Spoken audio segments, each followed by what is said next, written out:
Ceci est un livre audio autogénéré par Google. 1. Réponse aux questions non posées. Quelques erreurs véhiculées. Aujourd'hui, la pression est énorme. Exemple. L'émission Cash Investigation d'Élise Lucet, du 2 février 2016, dénature cette donnée, de 97% de produits aux normes, transmise par l'Autorité européenne de la sécurité alimentaire. Ceci, en disant que plus de 97% des aliments contiennent des résidus de pesticides. Mais en oubliant volontairement ou non, de préciser que ce chiffre de 97% est celui qui désigne le pourcentage de produits qui sont aux normes. 97% des aliments contiennent des résidus de pesticides dans les limites légales. Cette fin de phrase a été enlevée. Le lendemain, cette information est reprise par une radio et un quotidien célèbre, mais aussi par les réseaux sociaux. Très peu sont ceux qui, chaque année, vont voir les résultats de l'EFSA. En revanche, beaucoup retiendront ce chiffre transformé par les médias. Transformer à ce point un résultat peut sembler être de la désinformation. L'émission Cash Investigation n'oublie-t-elle pas aussi de préciser que l'EFSA retrouve aussi des résidus dans certains produits bio? Autre exemple en 2016, des chercheurs de l'Institut national de la recherche agronomique, INRA, avaient été interviewés pour la télévision pendant plus de 2 heures sur le labour. Sur 2 heures d'explications données par ces chercheurs, pour savoir dans quelles conditions il est préférable de labourer, en quoi cela est bon, et pourquoi dans d'autres conditions il ne faut pas le faire, une seule phrase a été retenue, celle où il fallait arrêter le labour. Médiatiquement, cela a un impact énorme et pour la majorité des gens qui ont vu cette émission, l'agriculteur qui laboure est aujourd'hui un mauvais agriculteur. Ce qui est faux. Nous sommes dans une profession où personne ne pose de questions sur ce que l'on fait, pourquoi on le fait, comment on le fait, mais tout le monde juge ce que l'on fait. Pour ma part, je suis dans une agriculture qualifiée d'industrielle, intensive si vous le voulez. Un organisme certifié indépendant, dans la mise en place d'essais, est venu faire l'année dernière des comptages du nombre de vers de terre que j'ai dans mes parcelles, par une méthode qui ne permet pas de tous les faire sortir. La moyenne au mètre carré était de 53 vers de terre. Quand j'entends à la télévision un agronome connu affirmer qu'il ne peut y avoir de vers de terre dans une agriculture dite industrielle, cela est provoquant, humiliant, voire diffamatoire. Nous sommes au début de toute cette vie découverte, que ce soit par le CNRS, l'INRA ou tout autre institut. Nous sommes au début pour découvrir comment gérer cette vie. Si l'espérance de vie évolue d'un trimestre par an, cela n'est pas dû uniquement au progrès de la médecine. Aujourd'hui, personne ne se soucie de savoir s'il aura à manger demain. Personne ne se soucie de savoir si la récolte sera bonne ou non, car la suffisance pour certains leur semble être un problème déjà réglé à ce jour. Mais notre erreur comme agriculteurs, c'est de peu communiquer. Je vois cette richesse d'agriculteurs qui sait que l'on ne force pas le vivant, mais qu'on l'accompagne, et elle a souvent peu de mots pour l'exprimer. Nous n'avons pas su communiquer sur ce que nous faisons, et avons laissé la division du monde agricole se faire. La division est la pire des choses. Cette erreur conduit la société à opposer un système à un autre. Or, l'objectif est bien de permettre de nourrir le plus grand nombre, en respectant la santé du corps et la nature. Perspective d'avenir. Le monde agricole est conscient aujourd'hui qu'il doit communiquer, au lieu de laisser les autres parler pour lui. Nous devons reprendre notre parole. Les fameux produits de santé végétale. C'est là que l'agriculteur est le plus attaqué. Ce que d'autres appellent les pesticides. Une autre donnée, 3,2 milliards de boîtes de médicaments sont vendues en pharmacie chaque année en France, soit 48 boîtes de pesticaments par an et par habitant. Définition de pesticament.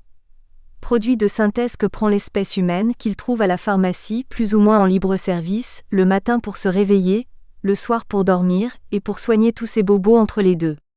48 boîtes par an et par habitant. L'utilisation d'un produit de synthèse comme d'un produit naturel, en pharmacie, comme en agriculture, est la recherche d'une valorisation de son principe actif en considérant les effets indésirables. Mais la plus-value d'un principe actif est souvent une question de dosage. Si 97% des produits sont aux normes, en agriculture, c'est que la dose appliquée a été équilibrée par rapport aux effets négatifs possibles. Il en est de même pour les médicaments.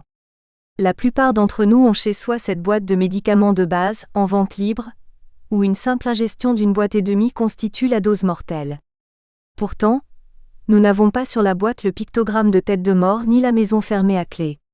La question est d'abord une question de dosage, même si le produit est naturel comme des plantes vénéneuses ou des champignons mortels. En tant qu'être humain, je peux prendre la pilule, un antidépresseur, un antibiotique, un somnifère, un anti-inflammatoire, une aspirine. Mais si je donne un produit à ma plante, je suis un pollueur. Cherchons l'erreur. Si je prends du magnésium, c'est bon pour ma santé. Si je mets de la magnésie dans mon champ, je suis un pollueur. En bio, on parle de produits de protection des cultures. Si moi j'en utilise, ce sont des pesticides. Pour l'homme, doit-on parler de pesticaments? Un peu par provocation, j'aime aussi dire que ceux qui se maquillent se mettent plus de matière active sur leur visage que n'en disperse un agriculteur sur la même surface de terre. La différence étant que les produits agricoles sont plus contrôlés que tout ce qui existe en parapharmacie. Je ne nie pas que des problèmes existent, mais le discours n'est pas toujours logique. L'être humain doit se faire vacciner, s'il ne le fait pas, cela devient un délit. On a le droit de soigner un enfant qui s'est fait piquer par des abeilles ou qui est malade. Je n'ai pas le droit de le faire pour mes plantes malades. J'ai le droit de prendre la pilule, des antibiotiques, des antidépresseurs qui passent dans le corps, puis par l'urine dans l'eau, et donc dans la nature. Cet acte a des conséquences, car le principe de la pilule ou de l'antidépresseur reste actif, entraînant des problèmes d'hormones chez les poissons. Qu'en est-il de l'influence sur l'homme qui peut boire de l'eau contaminée, mais aussi manger de ces poissons? Comment alors la personne utilisant ces pesticaments peut-elle critiquer le moindre apport de produits de synthèse sur la plante? Ce qui peut être choquant, c'est un discours qui veut une perfection en niant l'évolution qui se fait. Un discours qui veut une perfection pour l'agriculteur, mais pas pour celui qui fait abonder la critique. Qui n'utilise pas de carburant pour sa voiture, sa tondeuse, ou en prenant l'avion? Qui ne prend pas l'autoroute ou le TGV? Qui ne prend pas de médicaments? Qui ne se soignera pas en situation de cancer avec les outils d'aujourd'hui? L'humanité ne consommait que du bio au début du siècle dernier. La chimie d'après-guerre a permis de répondre aux besoins d'un grand nombre. Pouvoir se nourrir, non pour survivre, mais pour mieux vivre. On ne meurt plus en raison des récoltes détruites par la maladie, comme le mildiou.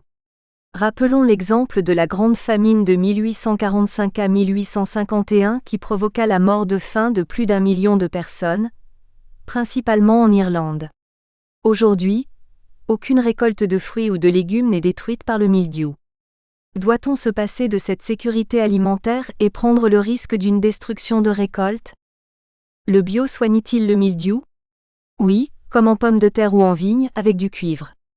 Mais le produit reste néfaste pour la faune et la vie du sol. C'est pourquoi la dose de cuivre a été fortement réduite. Il est non dégradable et s'accumule dans le sol, au détriment du vivant. Il est interdit dans certains pays d'Europe. Aux Pays-Bas, en 1999, cette interdiction n'a été rendue valable que pour l'agriculture conventionnelle, n'ayant pas d'autre alternative pour le bio. Le Danemark l'a supprimée pour tous. La France, grande productrice de vin, ne veut pas entrer dans cette interdiction. La dose était de 20 kg par hectare jusque dans les années 1980. Aujourd'hui, ce sont quelques kilogrammes par hectare. Les produits de synthèse sont autorisés et ne sont pas remis en cause. Le cuivre est maintenu, car il n'y a pas d'autre alternative pour défendre le concept de bio. Mais est-il bon pour autant? Une année à forte pression, la dose légale est-elle suffisante? Si l'on compare le classement du cuivre dans ses phases de risque, par rapport à certains médicaments de synthèse pour les plantes, alors, il n'y a pas à hésiter, il faudrait le supprimer pour son aspect nocif pour l'environnement. Mais il est à noter que le cuivre apporte un plus indispensable en matière de lutte contre certaines maladies, quel que soit le système de culture, bio ou non. Dans une démarche de réalisme, d'attente d'une autre solution par la recherche scientifique, il reste nécessaire de le maintenir en l'utilisant avec sagesse. On peut aussi parler du soufre, qui avait provoqué en mai 2014 des troubles chez 23 élèves proches du champ cultivé en bio, et l'hospitalisation de l'institutrice. Qui n'utiliserait pas un médicament de synthèse s'il peut sauver son enfant, connaissant sa plus grande efficacité par rapport à celle d'un médicament naturel. Dans la vallée de Nous espérons que vous avez apprécié cet aperçu. Pour continuer à écouter ce livre audio sur Google Play Livres, utilisez le lien dans la description de la vidéo.